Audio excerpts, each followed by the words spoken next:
Welcome to our channel ಆದ್ವಾ academy. ಈ ಹಿಂದಿನ ವಿಡಿಯೋದಲ್ಲಿ ನೀವು ಒಂದಷ್ಟು ಸಾಮಾನ್ಯ ಕನ್ನಡದ ಪ್ರಶ್ನೆಗಳನ್ನ ನೋಡಿದ್ದೀರಾ. ಅದಕ್ಕೆ ನಾವು ಅನಾಲಿಸಿಸ್ ಕೂಡ ಮಾಡ್ಕೊಂಡಿದ್ವಿ.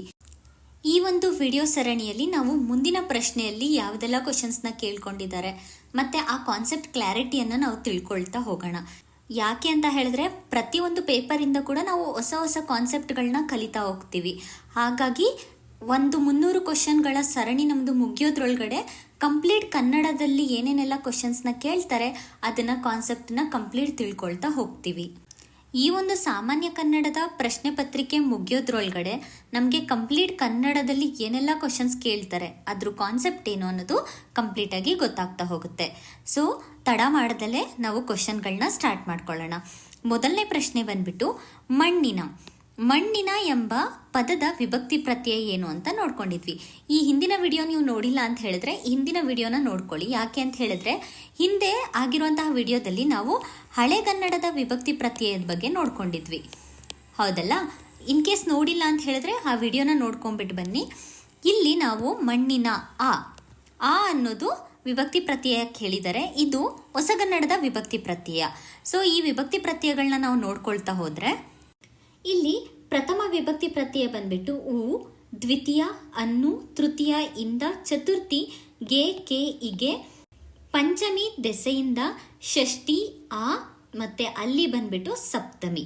ಸೊ ಹಾಗಾಗಿ ಮಣ್ಣಿನ ಆ ಬರುತ್ತೆ ಅಲ್ವಾ, ಹಾಗಾಗಿ ಆ ಬಂದ್ಬಿಟ್ಟು ನಮಗೆ ಷಷ್ಠಿ ವಿಭಕ್ತಿ ಪ್ರತ್ಯಯ ಅನ್ನೋದು ಉತ್ತರ ಆಗುತ್ತೆ.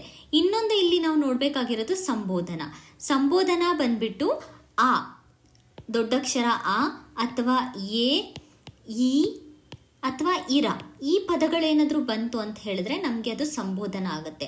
ಉದಾಹರಣೆ ರಾಮನೇ, ಕೃಷ್ಣನೇ ಈ ಥರ ಹೇಳ್ತೀವಲ್ವ, ಇದು ಸಂಬೋಧನ ಆಗುತ್ತೆ. ಮುಂದಿನ ಪ್ರಶ್ನೆ ಬಂದ್ಬಿಟ್ಟು ಆಗಮ ಸಂಧಿ, ಆದೇಶ ಸಂಧಿ, ಲೋಪ ಸಂಧಿ ಇವುಗಳು ಯಾವ ಸಂಧಿಗಳು ಅಂತ ಹೇಳಿ ಕೇಳಿದ್ದಾರೆ. ಯಾವ ಸಂಧಿ ಅಂತ ನೋಡೋಣ. ಮೊದಲಿಗೆ ಪ್ರಶ್ನೆಯನ್ನ ನೋಡೋದಕ್ಕಿಂತ ಮುಂಚೆ ಸಂಧಿಯಲ್ಲಿ ಎಷ್ಟು ವಿಧ ಅಂತ ಹೇಳಿ ನೋಡ್ಕೊಳ್ಳೋಣ. ಸಂಧಿಯಲ್ಲಿ 2 ವಿಧ, ಒಂದು ಕನ್ನಡ ಸಂಧಿ, ಇನ್ನೊಂದು ಸಂಸ್ಕೃತ ಸಂಧಿ. ಮತ್ತೆ ಕನ್ನಡ ಸಂಧಿಯಲ್ಲಿ 2 ವಿಧ, ಒಂದು ಸ್ವರ ಸಂಧಿ, ಮತ್ತೊಂದು ವ್ಯಂಜನ ಸಂಧಿ. ಯಾಕೆ ನಾನು ಈ ಕನ್ನಡ ಸಂಧಿಯನ್ನು ಅಷ್ಟೇ ಹೇಳ್ತಿದ್ದೀನಿ ಅಂತ ಹೇಳಿದ್ರೆ ನಮಗೆ ಆಗಮ, ಆದೇಶ ಮತ್ತು ಲೋಪ ಸಂಧಿ ಬಂದ್ಬಿಟ್ಟು ಕನ್ನಡ ಸಂಧಿಯಲ್ಲಿ ಬರುತ್ತೆ. ಉತ್ತರ ಬಂದ್ಬಿಟ್ಟು ಕನ್ನಡ ಸಂಧಿಗಳು. ಆದರೆ ಸ್ವರ ಸಂಧಿಯಲ್ಲಿ ಯಾವ್ದು ಬರುತ್ತೆ, ವ್ಯಂಜನ ಸಂಧಿಯಲ್ಲಿ ಯಾವ್ದು ಬರುತ್ತೆ ಅಂತ ನೋಡ್ಕೋಬೇಕಾಗತ್ತೆ. ಈ ಸ್ವರ ಸಂಧಿಯಲ್ಲಿ ಲೋಪ ಮತ್ತೆ ಆಗಮ ಸಂಧಿಯನ್ನ ನಾವು ನೋಡ್ಬೋದಾಗತ್ತೆ. ಅದೇ ವ್ಯಂಜನ ಸಂಧಿಯಲ್ಲಿ ಆದೇಶ ಸಂಧಿಯನ್ನ ನೋಡ್ತೀವಿ. ಸೊ ಹಾಗಾಗಿ ಉತ್ತರ ಬಂದ್ಬಿಟ್ಟು ಕನ್ನಡ ಸಂಧಿಗಳಲ್ಲಿ ಬರುತ್ತೆ. ಮುಂದಿನ ಪ್ರಶ್ನೆ ಮುನಿ ಪ್ಲಸ್ ಇಂದ್ರ, ಮುನೀಂದ್ರ ಅಂತ ಹೇಳ್ಬಿಟ್ಟು ಅವರೇ ಕೊಟ್ಟಿದ್ದಾರೆ. ಆದ್ರೆ ಸಂಧಿ ಯಾವುದು ಅಂತ ಕೇಳಿದ್ದಾರೆ ಅಲ್ವಾ, ಯಾವ ಸಂಧಿ ಅಂತ ನೋಡೋಣ. ಮೊದಲಿಗೆ ಇಲ್ಲಿ ಅಕ್ಷರಗಳು ಯಾವುದು ಅಂತ ನೋಡ್ಕೊಳ್ಳೋಣ. ಪೂರ್ವ ಪದದಲ್ಲಿ ಯಾವುದು ಬರುತ್ತೆ, ಉತ್ತರ ಪದದಲ್ಲಿ ಯಾವುದು ಬರುತ್ತೆ ಅಂತ ಹೇಳ್ಬಿಟ್ಟು. ಮುನಿ ಪ್ಲಸ್ ಇಂದ್ರ ಕರೆಕ್ಟ್ ಅಲ್ವಾ? ಅಂದರೆ ಒಂದು ಸ್ವರದ ಮುಂದೆ ಇನ್ನೊಂದು ಸ್ವರ ಬರ್ತಾ ಇದೆ, ಹೌದಲ್ವಾ? ಸ್ವರದ ಮುಂದೆ ಸ್ವರ ಬಂದ್ಬಿಟ್ಟು ಏನಾಗ್ತಿದೆ, ದೀರ್ಘವಾಗ್ತಿದೆ, ಹೌದಲ್ವಾ? ಹಾಗಾಗಿ ಉತ್ತರ ಸವರ್ಣ ದೀರ್ಘ ಸಂಧಿ.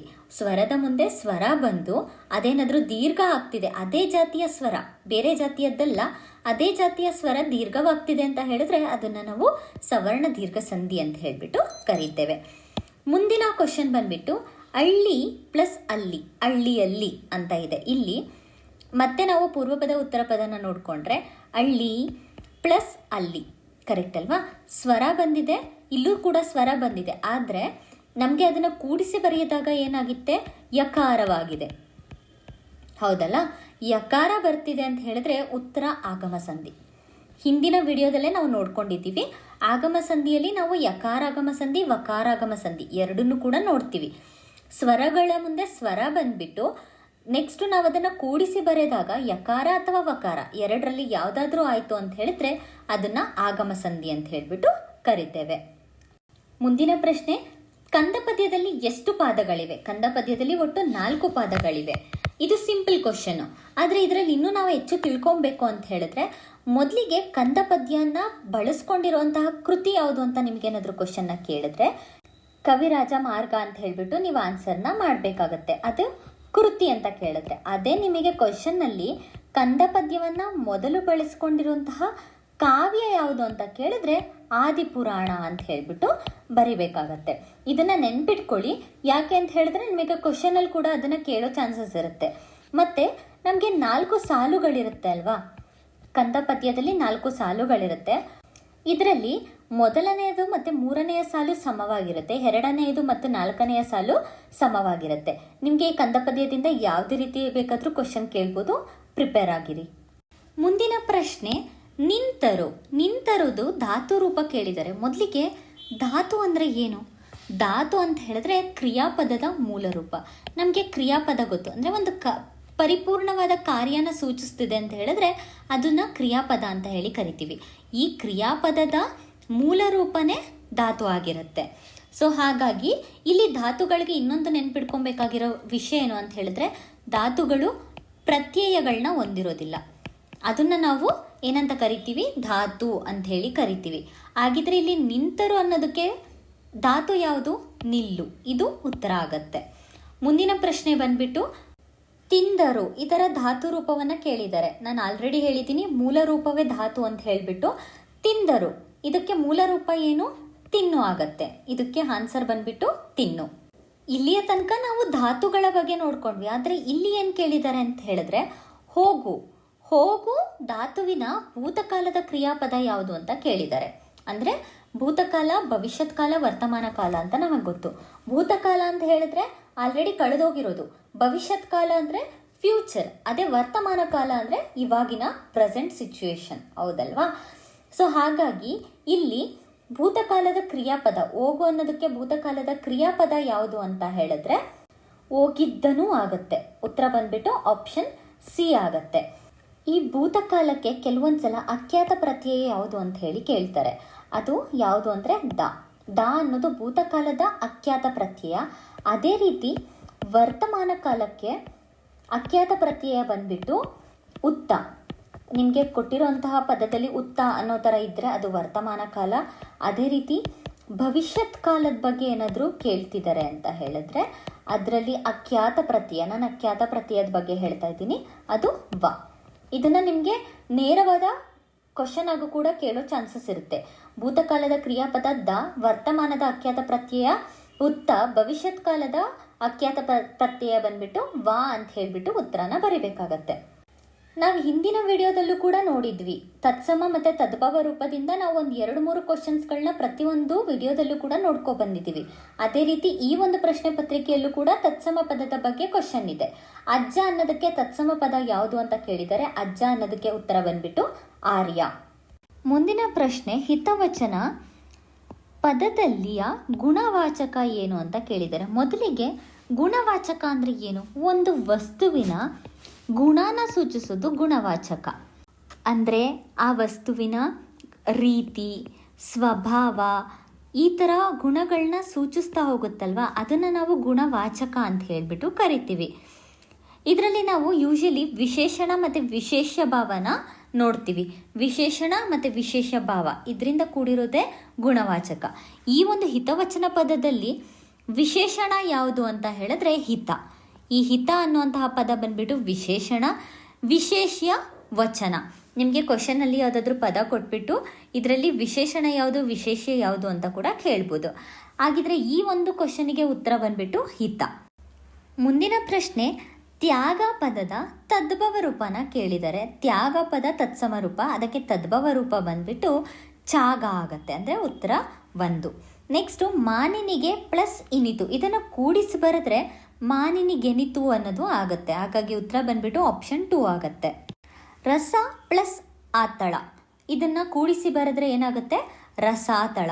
ರಸ ಪ್ಲಸ್ ಆತಳ ದೀರ್ಘಾಕ್ಷರ ಆಗುತ್ತೆ, ರಸಾತಳ. ಇದನ್ನು ಕೂಡಿಸಿ ಬರೆದ್ರೆ ಆಪ್ಷನ್ 3 ರಸಾತಳ ಆಗುತ್ತೆ. ನೆಕ್ಸ್ಟು ವಸುದೆ ಅಂದರೆ ಏನು ಅಂತ ಕೇಳಿದ್ರೆ, ವಸುದೆ ಅಂತ ಹೇಳಿದ್ರೆ ಭೂಮಿ ಅನ್ನೋ ಅರ್ಥ ಬರುತ್ತೆ. ಸೊ ಇಲ್ಲಿ ನೋಡಿ, ಕೂಡಿಸಿ ಬರೆಯೋದು 2 ಪ್ರಶ್ನೆ ಸಿಕ್ತು, ತತ್ಸಮ ತದ್ಭವದು 2 ಪ್ರಶ್ನೆ ಸಿಕ್ತು.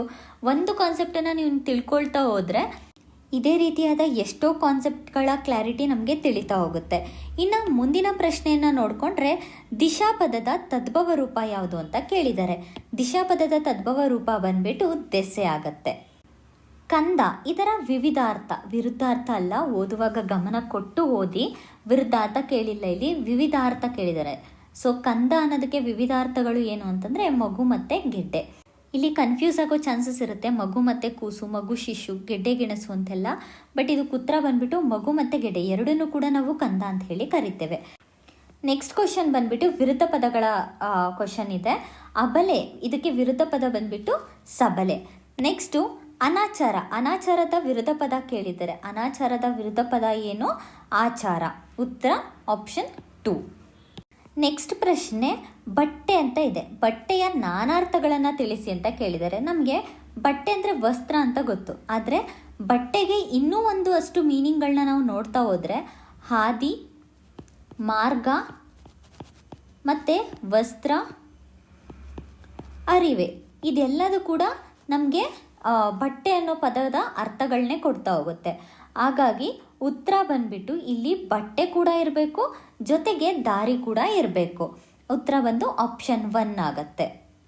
ನೆಕ್ಸ್ಟು ಹೊಟ್ಟೆಯುರಿ, ಈ ನುಡಿಗಟ್ಟಿನ ಅರ್ಥ ಏನು ಅಂತ ಹೇಳಿ ಕೇಳಿದ್ದಾರೆ. ಹೊಟ್ಟೆಯುರಿ ನುಡಿಗಟ್ಟಿನ ಅರ್ಥ ಬಂದ್ಬಿಟ್ಟು ಅಸೂಹೆ.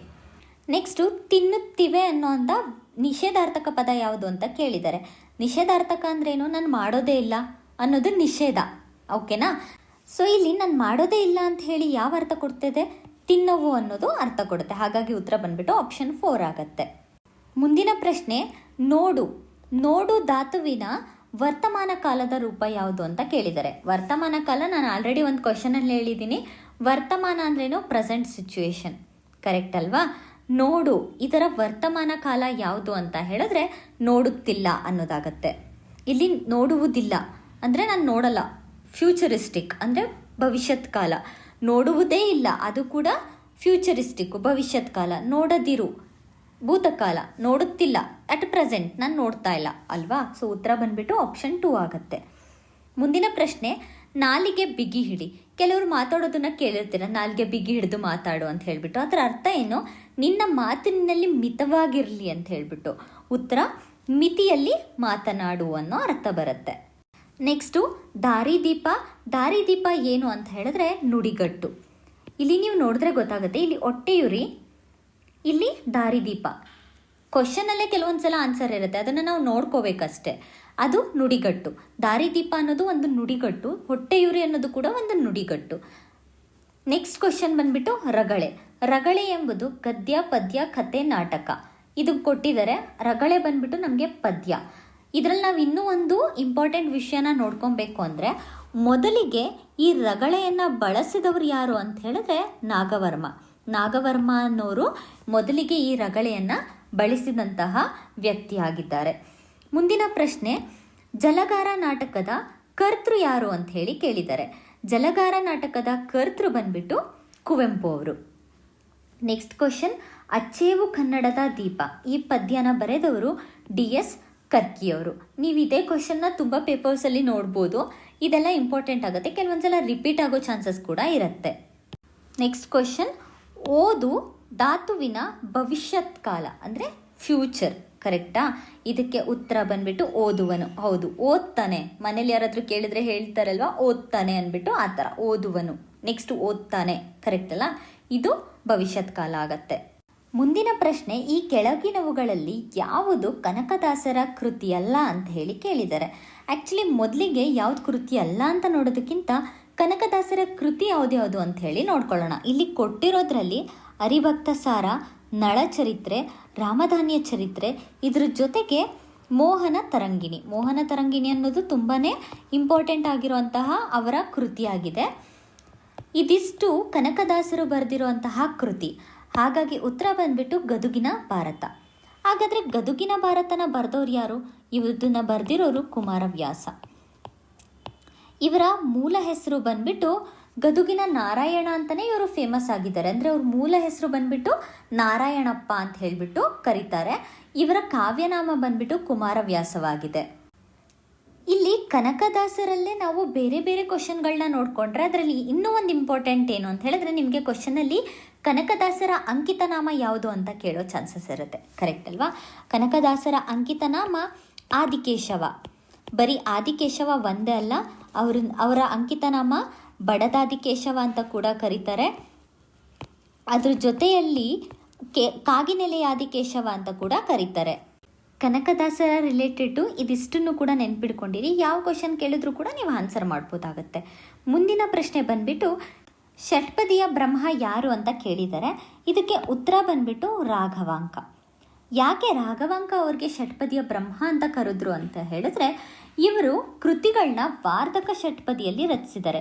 ನಿಮಗೆ ಎಕ್ಸಾಮಲ್ಲಿ ವಾರ್ಧಕ ಷಟ್ಪದಿನ ಡೈರೆಕ್ಟಾಗಿ ಕೇಳಲಿಲ್ಲ ಅಂದರೂ ಕೂಡ ರಾಘವಾಂಕ ಅವರು ಯೂಸ್ ಮಾಡಿರುವಂತಹ ಷಟ್ಪದಿ ಯಾವುದು ಅಂತ ಹೇಳಿ ಕೇಳ್ಬೋದು. ಆವಾಗ ನೀವು ವಾರ್ಧಕ ಷಟ್ಪದಿ ಅನ್ನೋದನ್ನು ನೆನ್ಪಿಡ್ಕೊಬೇಕು. ಅವರು ವಾರ್ಧಕ ಷಟ್ಪದಿನ ಬಳಸಿರೋದ್ರಿಂದ ಅವರು ಷಟ್ಪದಿಯ ಬ್ರಹ್ಮ ಅಂತ ಹೇಳಿಬಿಟ್ಟು ಪ್ರಸಿದ್ಧಿಯನ್ನು ಪಡೆದಿರ್ತಾರೆ. ಮುಂದಿನ ಪ್ರಶ್ನೆ, ಮಕ್ಕಳು ಹಾಲನ್ನು ಕುಡಿಯುತ್ತಾರೆ ಆದರೆ ಅವರಿಗೆ ಕೊಡಲು ಸಾಕಷ್ಟು ಹಾಲಿಲ್ಲ. ಇಲ್ಲಿ ಮಿಶ್ರವಾಕ್ಯ ಆಗುತ್ತೆ. ಇದು ಯಾಕೆ ಮಿಶ್ರವಾಕ್ಯ ಅಂತ ಹೇಳಿದ್ರೆ, ಒಂದು ಅಥವಾ ಅನೇಕ ವಾಕ್ಯಗಳು ಒಂದು ಪ್ರಧಾನ ವಾಕ್ಯಕ್ಕೆ ಅಧೀನವಾಗಿದ್ದಾರೆ. ಇಲ್ಲಿ ಪ್ರಧಾನ ವಾಕ್ಯ ಬಂದ್ಬಿಟ್ಟು ಮಕ್ಕಳು. ಈ ಮಕ್ಕಳು ಹಾಲನ್ನು ಕುಡಿಯುತ್ತಾರೆ, ಅವ್ರಿಗೆ ಕುಡಿಯೋದಕ್ಕೆ ಹಾಲಿದೆ ಬಟ್ ಸಾಕಷ್ಟು ಹಾಲಿಲ್ಲ ಅನ್ನೋದು. ಇಲ್ಲಿ ಮತ್ತೆ ಅವರು ಮಕ್ಕಳು ಅನ್ನೋದನ್ನು ಸೇರಿಸಿಲ್ಲ. ಸೊ ಹಾಗಾಗಿ ಇದು ಬಂದ್ಬಿಟ್ಟು ಮಿಶ್ರ ವಾಕ್ಯ. ಇನ್ನೊಂದು ವಾಕ್ಯನ ಕೊಟ್ಟಿದ್ದಾರಲ್ವ, ಅದು ಪ್ರಧಾನ ವಾಕ್ಯದ ಅಧೀನವಾಗಿದೆ. ಹಾಗಾಗಿ ಆನ್ಸರ್ ಬಂದ್ಬಿಟ್ಟು ಮಿಶ್ರ ವಾಕ್ಯ. ಮುಂದಿನ ಪ್ರಶ್ನೆ, ಸ್ವರಾಕ್ಷರಗಳ ಆಶ್ರಯವಿಲ್ಲದೆ ಉಚ್ಚರಿಸಲಾಗದ ವರ್ಣಗಳು ಯಾವುದು ಅಂತ ಹೇಳಿಬಿಟ್ಟು. ಸ್ವರಾಕ್ಷರವಿಲ್ಲದೆ ನಾವು ಅನುನಾಸಿಕಗಳನ್ನ ಉಚ್ಚರಿಸ್ಬೋದು. ವ್ಯಂಜನಕ್ಕೆ ಸ್ವರ ಸೇರಿದರೆ ಏನಾಗುತ್ತೆ? ವ್ಯಂಜನಕ್ಕೆ ಸ್ವರ ಸೇರಿದ್ರೆ ಗುಣಿತಾಕ್ಷರ ಆಗುತ್ತೆ, ಅಂದರೆ ವ್ಯಂಜನ. ಕ ನಾವು ಕ ಕ ಗ ಗ ಅಂತ ಹೇಳಲ್ಲ, ಕ ಗ ಅಂತ ಹೇಳಿಬಿಟ್ಟು ಕರಿತೇವೆ. ಆಗಿ ಕ ಪ್ಲಸ್ ಆ ಈಸ್ ಈಕ್ವಲ್ ಟು ಕ ಆಗುತ್ತೆ. ಇದು ವ್ಯಂಜನ. ವ್ಯಂಜನಕ್ಕೆ ಒಂದು ಸ್ವರ ಸೇರಿದ್ರೆ ಮಾತ್ರ ನಮಗೆ ಗುಣಿತಾಕ್ಷರವಾಗುತ್ತೆ. ವ್ಯಂಜನಕ್ಕೆ ವ್ಯಂಜನ ಸೇರಿದ್ರೆ ಏನಾಗುತ್ತೆ ಅಂತ ಕೇಳಿದರೆ, ವ್ಯಂಜನಕ್ಕೆ ವ್ಯಂಜನನೇ ಸೇರಿಕೊಂಡ್ರೆ ಸಂಯುಕ್ತಾಕ್ಷರ ಆಗುತ್ತೆ. ಯೂಶಲಿ 2 ಸಂಯುಕ್ತಾಕ್ಷರ ಇದೆ, ಸಜಾತಿಯ ಸಂಯುಕ್ತಾಕ್ಷರ, ವ್ಯಜಾತಿಯ ಸಂಯುಕ್ತಾಕ್ಷರ ಅಂತ ಹೇಳಿಬಿಟ್ಟು. ನೆಕ್ಸ್ಟ್ ಕ್ವಶನ್, ಐತಿಹಾಸಿಕ ಸ್ಥಳ ಬಾದಾಮಿ ಇರುವ ಜಿಲ್ಲೆ ಯಾವುದು? ಬಾದಾಮಿ ಇರುವಂತಹ ಜಿಲ್ಲೆ ಬಂದ್ಬಿಟ್ಟು ಬಾಗಲಕೋಟೆ. ಇದಿಷ್ಟು ನಮಗೆ ಈ ಒಂದು ಪೇಪರಲ್ಲಿ ಕೇಳಿರುವಂತಹ 35 ಪ್ರಶ್ನೆಗಳು. ಇದಿಷ್ಟನ್ನು ಕಂಪ್ಲೀಟ್ ಮಾಡ್ಕೊಂಡಿದ್ದೀವಿ.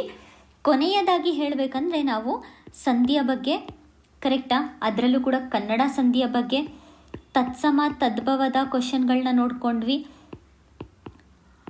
ಕವಿ ಪರಿಚಯಗಳನ್ನ ನೋಡ್ಕೊಂಡ್ವಿ, ಅವ್ರು ಬರೆದಿರುವಂತಹ ಕೃತಿಗಳನ್ನ ನೋಡ್ಕೊಂಡ್ವಿ, ಅವರಿಗೆ ಸಿಕ್ಕಿರುವಂತಹ ಬಿರುದುಗಳನ್ನ ನೋಡ್ಕೊಂಡ್ವಿ, ವಾಚಕಗಳನ್ನ ನೋಡ್ಕೊಂಡ್ವಿ, ಜೊತೆಗೆ ಧಾತು, ಅದ್ರ ಜೊತೆಗೆ ಭೂತಕಾಲ, ಭವಿಷ್ಯತ್ ಕಾಲ, ವರ್ತಮಾನ ಕಾಲ, ಈ ರೀತಿ ತುಂಬ ಕ್ವಶನ್ಸ್ಗಳನ್ನ ನೋಡ್ಕೊಂಡ್ವಿ. ಅದಕ್ಕೆ ಉತ್ತರ ಕೂಡ ಯಾವುದು, ಯಾಕೆ ಅನ್ನೋದು ಕೂಡ ನಮಗೆ ಗೊತ್ತಾಗಿದೆ.